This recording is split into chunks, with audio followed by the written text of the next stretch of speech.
오늘은 예수 어록 12번째 시간, 팔복 가운데서 마음이 청결한 자는 복이 있나니 그들이 하나님을 볼 것임이라. 이렇게 팔복 가운데서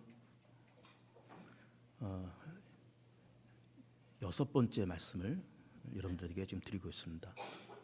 그리고 이제 일곱 번째, 여덟 번째 하면은 이제 팔복을 끝나게 되겠습니다. 그 팔복 가운데 여섯 번째, 마음이 청결한 자는 복이 있다. 그래서 그들이 하나님을 본다. 이 말씀을 전달을 해드리겠습니다. 우선 이 말씀을 이렇게 보면서 마음이라는 것이 뭘까? 또 청결이라는 말이 뭘까? 그리고 하나님을 본다는 말이 뭘까? 이렇게 정리를 해나가도록 하겠습니다. 우리 일부 예배에서 준비 찬양을 하고 찬양을 인도하는 이제 그 남성 중창단들이 있습니다. 이장우 집사께서 이렇게 인도해 나가는 그 중창단 이름이 카르디아인데, 그 카르디아의 뜻이 마음이란 말입니다. 그리고 우리 권사 중창단들이 있어요. 이제 그 권사 중창단의 이름이 카다로스인데, 그 카다로스의 뜻이 청결이라는 말입니다. 청결. 그래서 마음이 청결한 자는 복이 있다. 그걸 이제 우리가 원문으로 보면은 카르디아가 카다로스 한 사람은 복이 있어서 그들이 하나님을 본다. 그렇게 말씀을 연결시킬 수가 있겠습니다. 마음이라고 하는 것은 사실은 영혼이 마음일까 이렇게 생각할 수 있겠지만, 또 영혼은 영혼이고 우리의 이 신성을 얘기하는 겁니다. 우리의 사고방식, 우리의 신성, 우리의 가치관, 또 우리의 의지, 우리의 관점, 이런 것을 마음이다 이렇게 표현을 하고 있어요. 그래서 마음이 청결하다라고 하는 것을 이렇게 보면서 거기에 해당되는 신구약 성경의 성경 구절이 어떤 것이 있을까 이렇게 찾아보면 구약과 신약에서 몇 가지가 나오고 있습니다.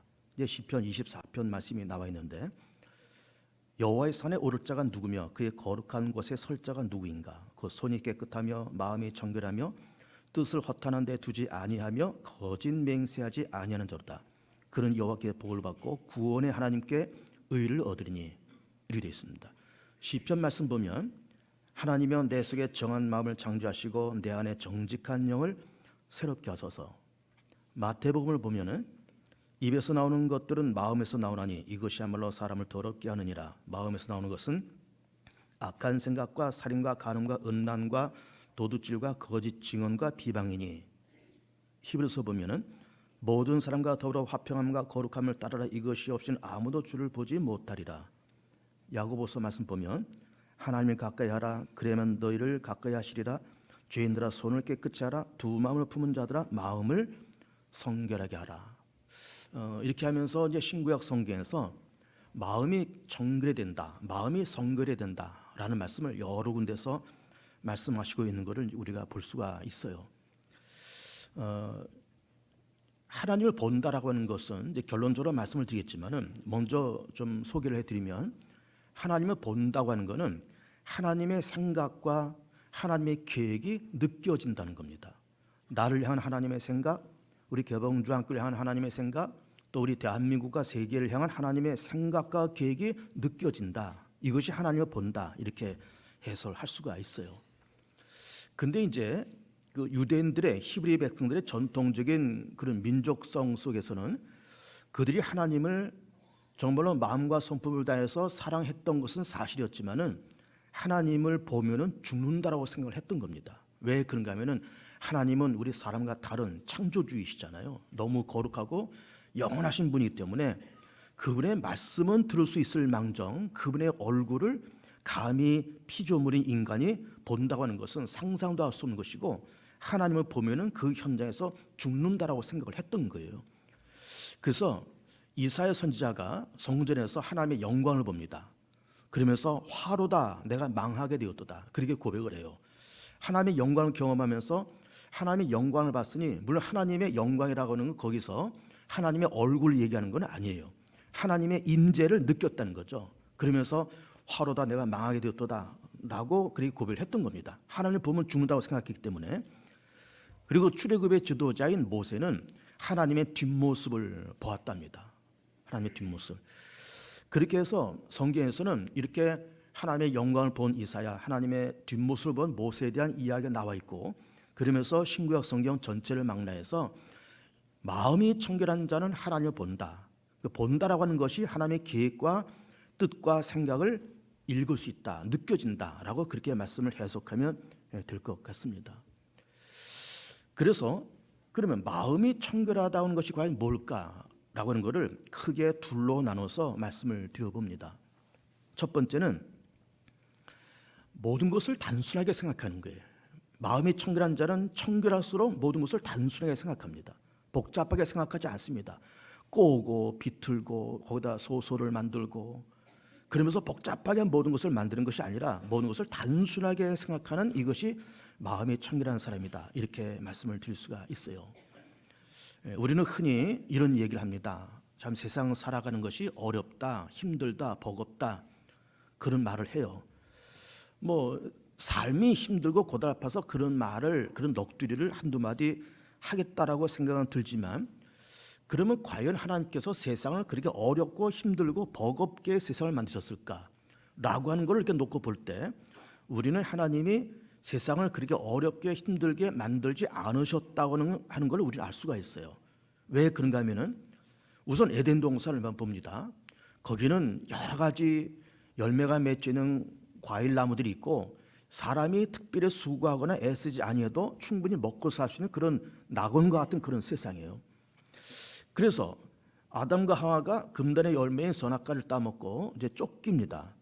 쫓겨나면서 이제 창세기 3장 말씀이 선악과를 따먹는 그런 사건인데, 그러면서 아담과 하와가 선악과 따먹으면서 하나님께서 진노하시면서 남자에게는 이런 형벌, 여자에게는 이런 형벌, 뱀에게는 이런 형벌 이렇게 내리십니다. 그럼 땅도 너로 인해서 저주를 받았다, 막 이렇게 하십니다. 그럼 흙이니 흙으로 돌아간다. 그래서 엄청난 저주와 진노가 찾아오는데 놀라운 말씀이, 우리가 슬쩍 지나갈 뻔한 그런 말씀을 우리가 하나를 기억을 해야 됩니다. 그 말씀이 뭔가 하면은 그런 저주와 진노에 대한 말씀이 다 지나간 다음에 3장 19절에 뭐라고 기록되어 있는가 하면은 너희는 흙이니 흙으로 돌아갈 때까지 땀이 흘러야 식물을 먹고, 땀이 흘러야 식물을 먹고, 이렇게 돼 있어요. 이 말이 굉장히 하나님의 은혜고 진노와 저주를 받은 세상에 대한 하나님의 긍휼하심이 그 속에 베풀어져 있다는 것을 우리가 볼 수가 있는 거예요. 예를 들어서 아담과 하와가 선악과 따먹어서 사람도 저주받고 땅도 저주받아서 가시가 나고 엉겅퀴가 나고 그렇게 말씀이 기록되어 있잖아요. 그러면서 땀이 흘러도 너는 식물을 먹을 수 없다라고 하면은 이것이야말로 진짜 저주죠. 그런데 그런 저주받은 그런 세상이지만 네가 정당한 땀, 정당한 노력, 정당한 수고를 하면 식물을 먹을 수 있다는 거예요. 식물을. 이게 놀라운 이야기인 겁니다. 그러니까 너는 아무리 땀을 흘려도 먹고 살 수가 없어. 아무리 애쓰고 아무리 노력해도 못 먹고 살 걸, 죽을 걸, 그 말씀이 아니라 정당한 노력과 정당한 대가와 정당한 수고의 땀을 흘리면 식물을 먹을 수 있다는 거예요. 이게 하나님의 은혜인 겁니다. 그러니까 그런 말씀을 바탕으로 해서 우리가 세상을 놓고 볼 때 내가 세상을 힘들다 어렵다라고 그렇게 말은 하지만, 물론 힘들어서 그런 말씀을 하신 거를 이해 못한 건 아니지만, 우리가 세상에 되었건 어디가 되었건 내가 정당하고 정직하고 정당한 노력과 수고와 땀을 흘리면 먹을 수 있는 세상이다, 그 말이에요. 먹을 수 있는 세상. 이게 하나님의 은혜인 겁니다. 너 땀 흘려도 못 먹을 걸, 수고하고 애써도 못 먹을 걸, 이렇게 되면 정말 저주인데 정당한 대가, 정직한 내 수고와 땀을 흘렸을 때는 먹을 수 있다는 거예요. 이게 성경의 놀라운 말씀이고 이것이 하나님의 놀라운 은혜의 말씀인 겁니다. 예를 들어 여러분 우리나라를 한번 보세요. 두 부부가 몸과 마음이 건강하면 4식구 5식구가 먹고 사는데 크게 문제가 되지 않습니다. 몸과 마음이 건강해서 좀 남들 볼 때 좀 허름한 일이라 그럴자도 이 두 부부가 열심히 이곳저곳 일을 하고 수고하고 애쓰면은 4식구 5식구 아이들 한둘 혹은 셋 기르는데 큰 문제가 없습니다. 도시를 가도 농촌을 가도 어촌을 가도 공장지대를 가도 일할 때는 지천이고 고급스러운 일을 찾기가 좀 어려울 뿐이지, 넥타이 매고 고급스러운 일을 찾기가 좀 어려울 뿐이지 우리가 조금 마음을 비우면서 조금 허름한 일이라도 하겠다라고 생각하면은 일할 때는 너무너무 많은 거예요. 안 해서 그렇고 못해서 그런 것이지. 어디 가나 일자리가 널려 있습니다. 우리나라는. 기업에서 승진 경쟁이 굉장히 치열하잖아요. 그런데 특히 대기업에서는 더 그럴 겁니다. 그러니까 치열한 승진 경쟁이 있으면서 예를 들면 평사원들 가운데서 누군가 계장을 뽑는다. 계장 가운데서 과장을 뽑는다라고 할 때 이게 피라미드가 돼가지고 경쟁이 상당히 치열한 거예요. 그런데 저는 어느 글에서 대기업의 인사를 담당하는 어느 간부가 쓴 글을 읽은 적이 있어요. 그 말에 무슨 말을 썼는가 하면은 우리 회사의 승진 경쟁이 치열한 것은 맞는데 될 사람이 됩니다. 이런 말을 쓴 거예요. 이런 놀라운 얘기 아닙니까? 될 사람은 됩니다. 그 말은 뭘까요? 뒤집어 놓고 보면은 안 될 사람은 안 된다는 거잖아요. 그 안 될 사람은 왜 안 됐을까요? 뭔가 그 회사에 들어가서 일을 하지만 마음은 딴 데 있다든지, 뭔가 사고를 치고 돌아다닌다든지, 뭔가 일과 어떤 사무에 집중을 하지 않는다든지, 그러면서 뭔가 겉돈다든지, 그런 사람들은 여전히 안 된다는 거예요. 그런데 자기 일에 집중하고 정말 회사를 사랑하고 뭔가 이 회사에 내가 기여해서 이 회사에 좋은 이윤을 창출하는데 내가 쓰임받겠다고 하는 그런 정말 성실하고 정당한 대가와 정당한 노력을 하는 사람들은 대부분 승진한다는 거예요. 이게 인사를 담당하는 사람의 글이에요. 될 사람은 됩니다. 그 말은 안 될 사람은 안 됩니다. 그 얘기예요. 그러니 우리 세상 살면서 힘들다, 어렵다, 복잡하다라고 하는 말이 이해가 안 되는 건 아니지만 내가 세상을 살면서 정직한 노력과 땀과 눈물을 흘리면 하나님은 그만한 대가를 주실 수 있는 세상이고 주시는 하나님이시고 우리는 그런 세상이라는 생각을 머릿속에 간직하면서 살 필요가 있는 것입니다. 단순하게 생각하는 거예요. 단순하게. 아, 그래. 하나님이 주신 내 기업, 내 직장, 하나님이 주신 내 가정, 하나님이 주신 내 교회, 그러면서 거기에 정말로 정직한 눈물과 땀을 쏟으면서 그렇게 살아가는 거예요. 복잡하게 생각하지 않습니다. 우리 이제 2020년도 들어서 교회에서 새롭게 하는 것이 있죠. 큐티를 여러분들에게 매일매일 보내드리고 있습니다. 아침 8시에 정확하게 가고 있죠. 요즘 창세기 말씀이 가고 있습니다. 창세기 말씀 한 장 뒤에 반장 이렇게 하고 거기에 대한 해설, 오늘의 기도 제목 이걸 다 여러분들에게 넣어드리고 있어요. 근데 그래서 제가 이제 우리 사무원한테 그 우리 교회 그 큐티에 다 가입하는 사람들이 몇 사람이냐 이렇게 물어봤더니 한 250명쯤 된다고 그럽니다. 자, 그 250명 우리 장년부와 그리고 청년부들도 많이 가입했겠죠. 그러면서 이걸 보는 거예요. 여러분 아직 가입하지 못하신 분들 가입하세요. 잘 모르시면 저 젊은 분들한테 얘기하시든지 아니면 부교육자들 얘기하시면 다 해드립니다. 그러면 이 큐티를 꼬박꼬박 넣어드리는 거예요. 근데 어떤 분이 좀 불편한 생각을 하면서 이런 생각을 할 수가 있습니다. 뭐 큐티? 그 와봐야 뭐 별거 있겠어. 그 뭐 핸드폰에 큐티, 핸드폰 가지고 무슨 큐티를 해?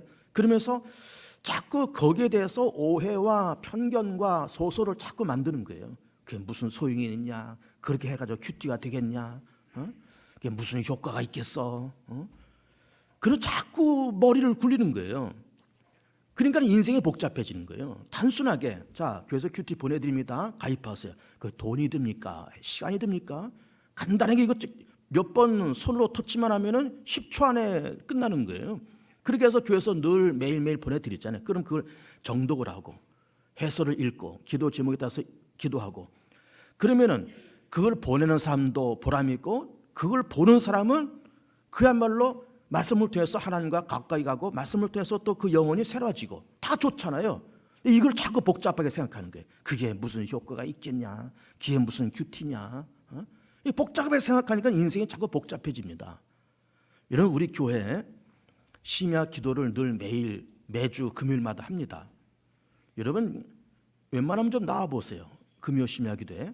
정말 우리 찬양단들 또 이렇게 백싱어들 또 이렇게 연주하는 분들 악기 연주하는 분들이 이렇게 나와서 연주하고 백싱어하고 통성으로 기도하고 박수 치면서 찬송하고 말씀 전하고 그러면서 1시간 반 동안 9시부터 10시 반까지 정말 은혜스럽게 뜨겁게 그렇게 합니다. 이걸 매주 여러분들에게 공급을 해드리는 거예요. 교회는 공급을 해드려야 되잖아요. 우리 성도의 영적인 양식을 공급을 해드려야 되잖아요. 열심히 공급을 해드리려고 그러는데 어떤 분은 이렇게 생각하는 사람이 있을 것 같아요. 그건 뭐 금요일 날 가봐야 뭐 할 일 없는 아줌마들이나 뭐 앉아있지. 그 누가 이렇게 바쁜데 금요일 날 다 그 뭐 갈 데도 많고 오란 데도 많은데 모임도 많은데 그 할 일 없는 아줌마들이 앉아서 그냥 있는 거지. 그 누가 가냐? 이렇게 생각하는 거예요. 그 자꾸 복잡하게 생각하는 거예요. 복잡하게 생각할 필요가 없잖아요. 그날 물론 뭐 매주는 못 나올지라도 그저 한 달에 한 2번, 3번이라도 나와서 정말 한 주 동안 쌓였던 스트레스도 풀고 통성으로 기도해서 하나님 앞에 부르짖고 뜨겁게 찬송하고 말씀 듣고 그 은혜 받고 가면 참 좋고 이거를 마련해서 이걸 준비하는 부교육자들이나 저나 참 보람이 있고 그런데 이걸 자꾸 복잡하게 이걸 소설을 만들어서 그게 도대체 뭐냐 이게 무슨 효과가 있겠냐 무슨 뭐 괜히 할 일 없는 사람이 앉아있겠지라고 생각하면 그 인생이 복잡해지는 겁니다. 단순해야 되는데 심야기도 해? 나 한번 기도해 볼까? 나 그동안 좀 못 나갔는데 한번 기도해 볼까? 그러면서 와서 은혜 받고 그럼 모든 것을 단순하게 생각하면 단순한 그 자체가 마음이 청결한 거예요. 하나님을 보잖아요. 하나님을 느끼잖아요. 다른 곳에서 목회를 할 때 제가 참 신비로운 경험을 하나 했습니다. 어떤 중년의 여자분인데 공무원이에요. 우리 교회에 가까이 살면서 누구의 전도를 받아가지고 이분이 교회를 등록을 했습니다. 정말 초신자예요. 정말 교회를 다녀본 적도 없고 그리고 예배라고 하는 것을 드려본 적이 없습니다. 교회 와서 예배를 드렸습니다. 몇 달 신앙생활을 했어요. 그러면서 참 교회를 다니면서 참 기쁘게 보람있게 교회를 다녔습니다. 근데 이분이 어느 날 건강검진을 하면서 몸에 암을 발견했어요. 그것도 초기도 아니고 중기쯤 되는 암을 발견했습니다. 다행히 검사할 때 그걸 발견을 한 거예요. 그다음 통증을 못 느끼다가 그리고 이분이 저한테 상담을 왔습니다. 목사님 이래저래 해서 여기다 암이 있답니다.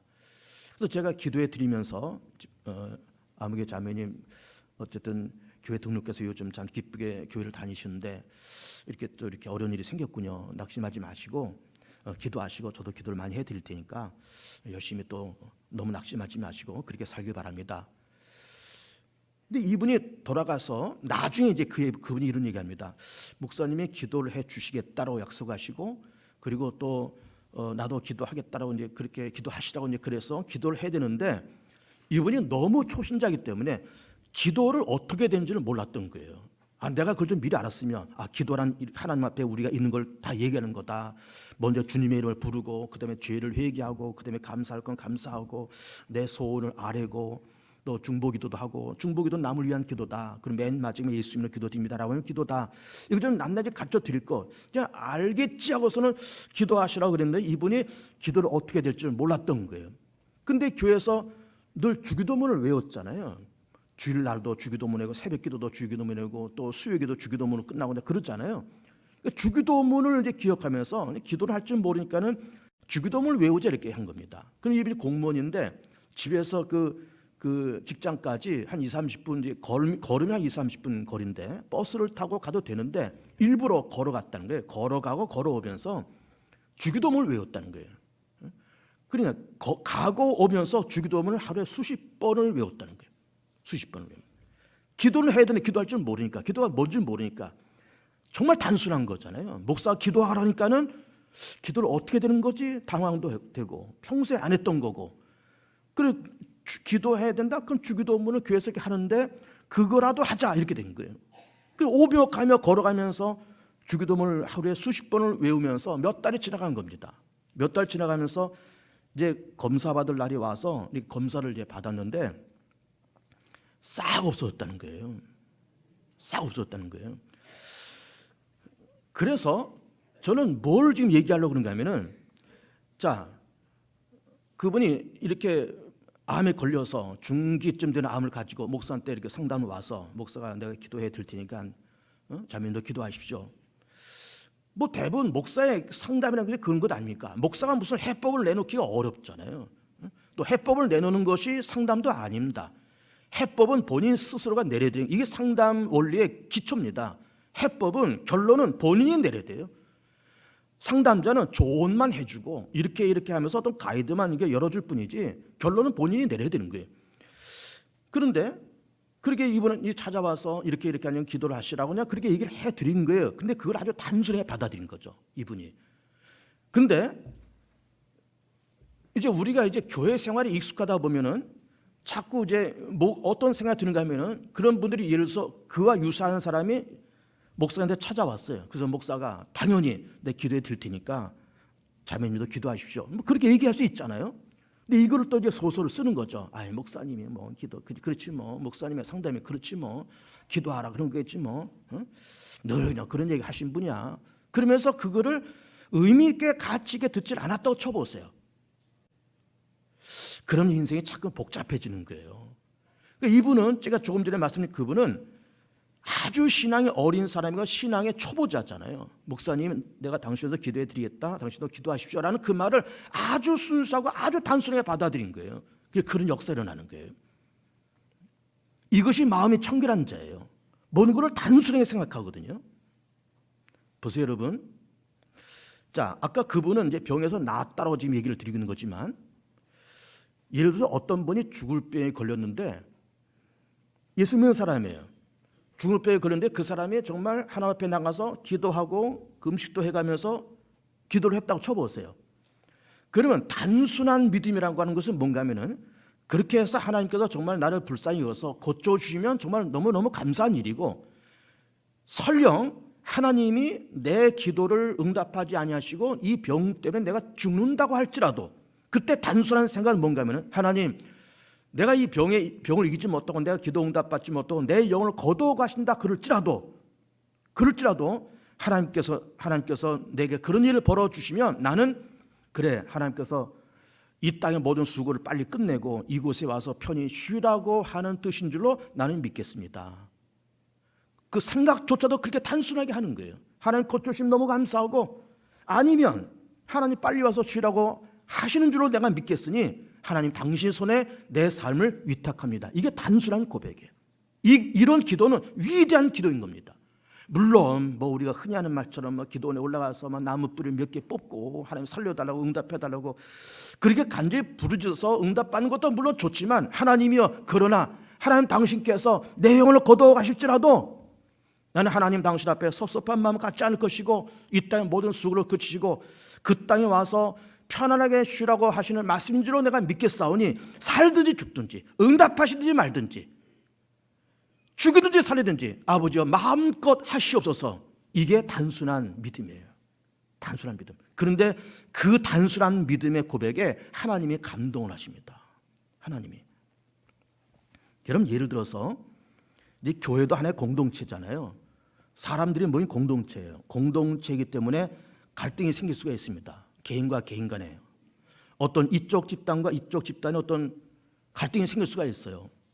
그러면 그런 갈등이 있을 때 그것도 단순하게 생각해야 되는 거예요. 그래, 내가 한번 만나서 툭 털어서 뭐 차를 한 잔 마시든지 아니면 밥을 한 그릇 먹든지 그러면서 내가 미안했다. 내가 지난번에 그렇게 했는데 참 미안했다. 내가 툭 터놓고 얘기하자. 그럼 그 사람이 뭐 받아주겠지. 뭐 안 받아주면 또 한 번 더 만나고 뭐 두 번째 뭐 안 되면 또 한 세 번째 만나고 그래서 단순하게 그렇게 생각하면서 만나서 서로 화해를 하는 거예요. 이게 단순한 거잖아요. 그러면 뭔가 일이 일어나는 거예요. 그런데 어떤 갈등이 생겼을 때 막 이걸 또 이거 꼬고 막 비틀고 오해를 하고 막 소설을 쓰고 네가 나한테 그럴 수 있느냐? 내가 너한테 뭘 어떻게 해줬는데? 너 정말 내가 배신감 당했어. 그러면 이걸 자꾸 복잡하게 생각하고 꼬고 비틀고 이거 소설을 쓰다 보면은 이게 어려워지는 겁니다. 이 해결이 안 돼요. 단순하게 생각하면 되는데 단순치가 못해요. 마음이 청결하다는 것은 모든 것을 단순하게 생각하는 거예요. 이게 마음이 청결한 자의 삶의 모습인 겁니다. 교회에서 일하는 분들이 많이 있습니다. 뭐 밑에 식당에서 봉사부가, 또 새가족 부실에서 전도부가, 뭐 사회부가, 뭐 목요일마다 이렇게 밥 만들고 열심히들 사역합니다. 그러면은 우리 교회 사역하는 분들 보면서 예를 들면 우리 예배 끝나고 내려가서 밥을 먹었거든요. 그 밥을 먹으면 그냥 해 주시는 대로 주방에서 봉사부에서 그 구역에서 해 주시는 대로 그냥 맛있게 먹으면 돼요. 맵네 짜네 무슨 반찬을 이따위로 만들었네. 그럴 필요 없어요. 주시는 대로 감사하게 먹으면 돼요. 아니, 교회에서 그렇게 이른 새벽에 와서 봉사부가 그 교회에서 이른 새벽에 와서 그렇게 만드는데, 또 한두 사람도 아니고 수백 명의 밥을 만드는데, 그 수백 명의 입맛을 어떻게 다 맞추겠습니까? 좀 매울 수도 있고 짤 수도 있고 싱거울 수도 있고, 이번에는 반찬이 좀 허접할 수도 있고 다 그런데 그까지 한 끼 먹는 거, 그걸 뭐 삼시세끼를 그걸 며칠 먹으라는 것도 아니고 한 끼 먹고 가는 건데 먹어주면 되잖아요. 기쁘게 반갑게.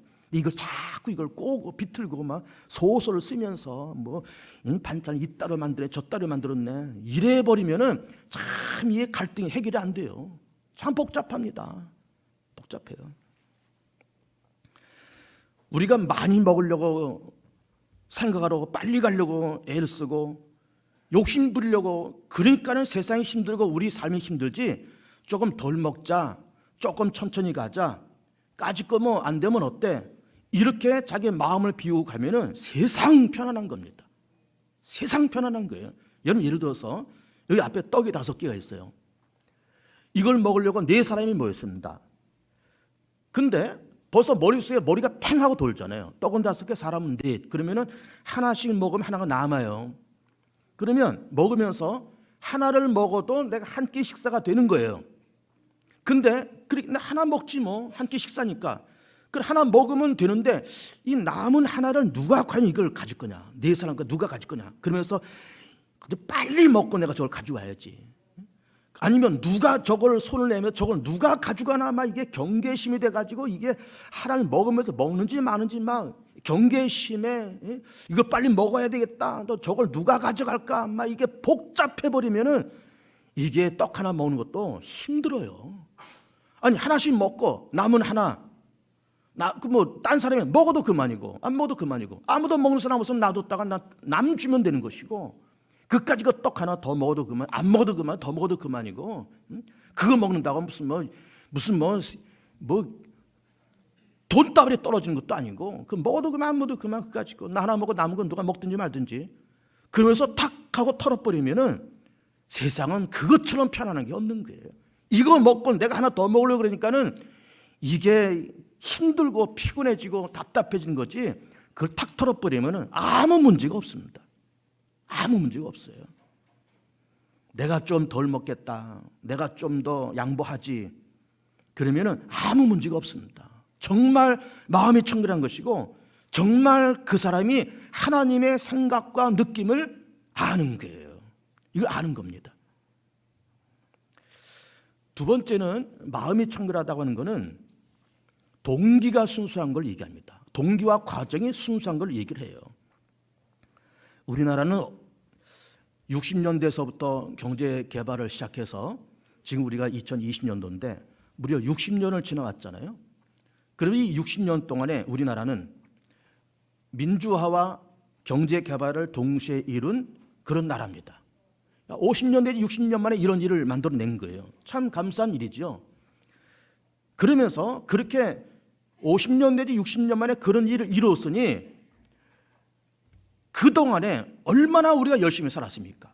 우리도 열심히 살고 우리 어버이 세대는 더 열심히 사시고, 그러면서 우리나라가 2010년, 2020년을 지나오면서 이런 3만 불 시대를 우리 지금 살고 있는 거예요.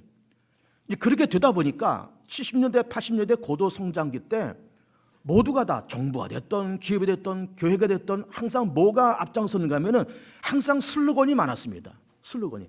어느 회사나 항상 뭐가 붙어 있어요. 정문 앞에, 회사 문 앞에. 우리 교회도 그렇잖아요. 이게 뭐 표 붙이고, 뭐 성경 구절 붙이고, 뭐 현수막 붙이고, 이게 다 7, 80년대 고도 성장기 때 왔던 문화 때문에 다 그래요.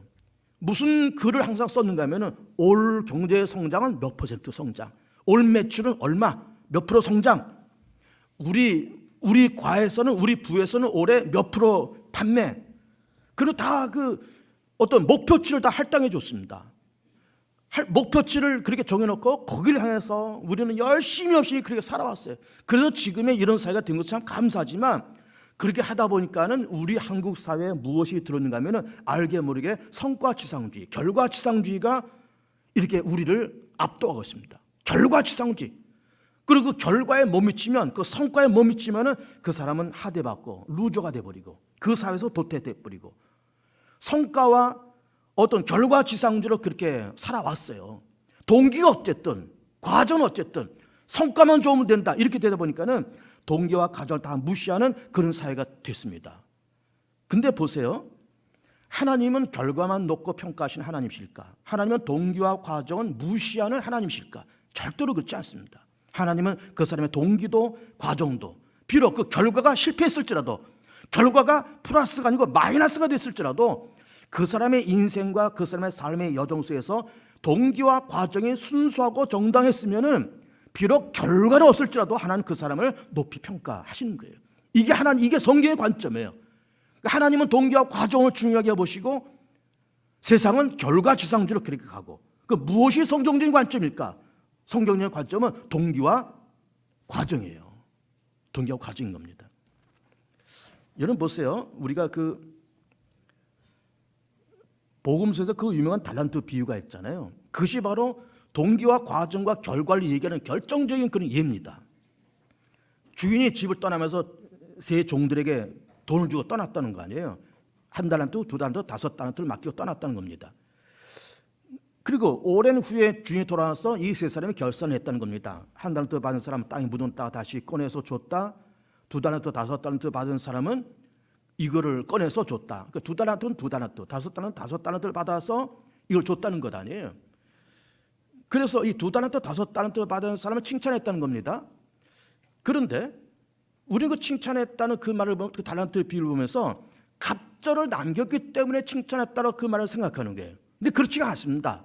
갑절을 남겼기 때문에 칭찬했다는 것이 아니에요.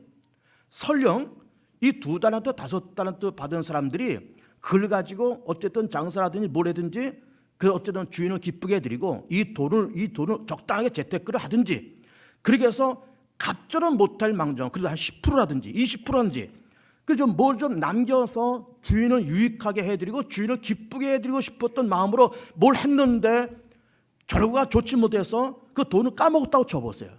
그래서 2달란트 다 까먹었어요. 5달란트 다 까먹었습니다. 없앴습니다. 원금을 없애버렸어요. 그럼 그 사람들이 찾아와서 주인님 이렇게 2달란트 5달란트 맡기셨는데 사실은 내가 주님을 기쁘게 해드리려고 다 이렇게 주님 앞에 내가 유익하게 해드리려고 이렇게 하다 보니까 했었는데 나 다 까먹었습니다. 원금 다 날렸습니다. 라고 했을 때 과연 그 주인이 그렇게 날린 그 2달란트 5달란트 받은 사람은 야단을 쳤을까? 그 야단을 쳤을까? 그 결과만 놓고 보면서 야단을 쳤을까? 그렇지는 않았을 것 같아요. 그렇지는 않았을 것 같습니다. 착하고 충성된 종이라고 하는 것은 그 갑절을 남겼기 때문에 착하고 충성된 종이 아니라 어쨌든 주인을 기쁘게 하고 주인을 유익하게 하려고 했던 그 사람들의 그 몸부림이 그것이 착하고 충성된 종들의 모습이었다는 거예요. 착하고 충성된 종들의 모습이었습니다. 그 동기와 과정이 아름답잖아요. 물론 이 달란트의 비유가 다행스럽게 곱절을 남긴 것은 다행이지만은 그 말씀 속에 그걸 다 날렸을지라도 그걸 책망할 주인은 절대로 아닌 거예요. 절대로 그렇지 않습니다. 여러분 다윗을 보세요. 이스라엘의 2번째 왕이에요.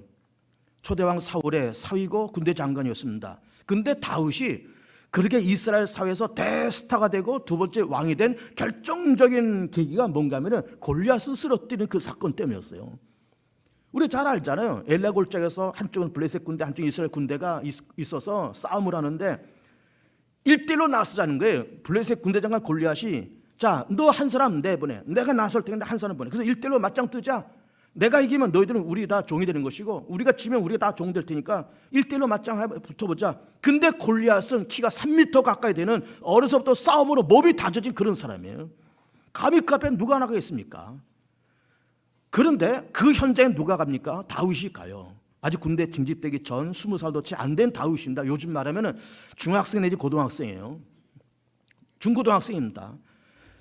근데 그 현장에 딱 가보니까 골리앗이 내가 저 골리앗을 쓰러뜨려야 되겠다. 쓰러뜨려가지고 인기를 얻어가지고 내가 좀 인기를 얻어서 좀 이 이스라엘 사회에 좀 내가 대스타가 되고 내가 한번 왕이 되겠다라는 야망을 가지고 나간 것이 아니에요. 왜 나간 줄 압니까? 왜 골리앗과 1대1로 붙은 줄 압니까?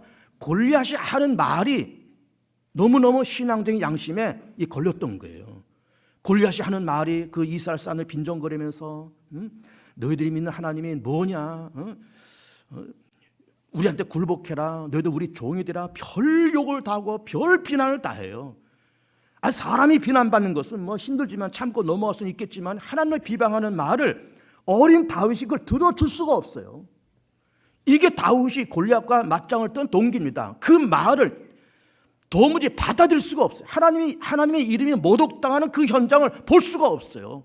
그러면서 사울한테 가서 내가 나가겠다고 해서는 돌멩이 5개를 가지고 나갑니다. 그러면서 이걸 물매에 걸어서 집어 던져서 골리앗을 쓰러뜨렸다. 그 얘기예요. 그런데 그 골리앗과 맞서서 했던 다윗의 말이 유명한 말을 합니다. 너는 칼과 창과 단창으로 내게 오거니와 나는 네가 모독하는 만군의 하나님 이름으로 가노라. 네가 지금 모독하고 있지? 네가 조롱하고 있지? 하나님을 조롱하고 있지? 네가 지금 하나님을 우습게 보고 있지? 전쟁은 군대의 수나 말의 수에 있는 것이 아니고 전쟁은 여호와께 속한 것이야. 그리고 너는 칼과 단창을 가지고 오지만 나는 네가 모독하는 만군의 하나님 여호와 이름을 가누라 하면서 그 돌미 하나 물매에 걸어 집어 던지면서 골리앗을 쓰러뜨리고, 그러면서 다윗이 이스라엘의 대스타가 되고 나중에 왕이 되는 겁니다. 그렇게 나갔을 때 다윗이 왕 되려고, 인기 얻으려고, 대스타가 되려고 그렇게 한 것이 아니에요. 하나님의 이름이 모독받는 그 현장이 너무나도 안타까웠던 거예요. 그래서 나간 거예요. 그래서 골리앗을 이긴 겁니다.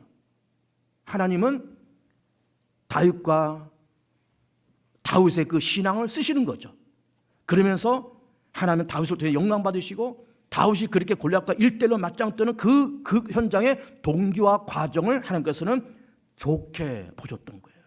좋게. 돈 버는 것만이 목적이 된다 그러면 참 이건 불행한 인생입니다. 돈 벌기 위해서 직장을 나가고 돈 벌기 위해서 사업하고, 목사도 그렇잖아요. 목사도 밥 먹기 위해서 목회한다. 이건 너무 얼마나 비참합니까? 월급 받으려고 목회한다. 이거 얼마나 비참해요. 돈 버는 것이 목적이 된다 그러면 모든 것이 다 비참합니다. 불쌍해 보여요. 그러나 어떤 사업하는 사람이 물론 사업도 돈을 벌기 위해서 하는 거겠지만 내가 정직하게 이 사업을 해가면서 많은 사람을 유익하게 하고 국가 기업에, 국가 경영에 내가 기여를 하고 국가 경제에 기여를 하고 내가 이 사업을 하면서 많은 사람을 유익하게 하리라. 또 우리 이 회사에 일하는 모든 종업원들이 일자리를 제공하고 기업이 커지면서 더 많은 사람들이 일자리를 제공하리라. 라는 그런 정직한 동기와 정직한 과정을 갖고 갈 때 하나님은 그 사람을 축복하시면서 너는 마음이 청결한 자로구나. 내가 너를 복을 줄 테니 너는 나를 봐라. 너는 나를 봐라. 그러면서 그 동기와 과정이 순수한 그 사람을 축복하시면서 하나님을 보고 하나님의 신령한 세계를 보고 경험할 수 있는 그런 세계를 펼쳐 주시더라라고 하는 것입니다. 마음이 청결한 자, 하나님을 본다는 그 말씀처럼 모든 것을 단순하게 생각하고 단순하게 받아들이고 동기와 과정에 순수하여 나를 향한, 교회를 향한, 하나님 세계를 향한 하나님의 생각과 계획을 더듬어 살펴볼 수 있는 그런 성도들 되시기를 축복합니다. 기도합니다.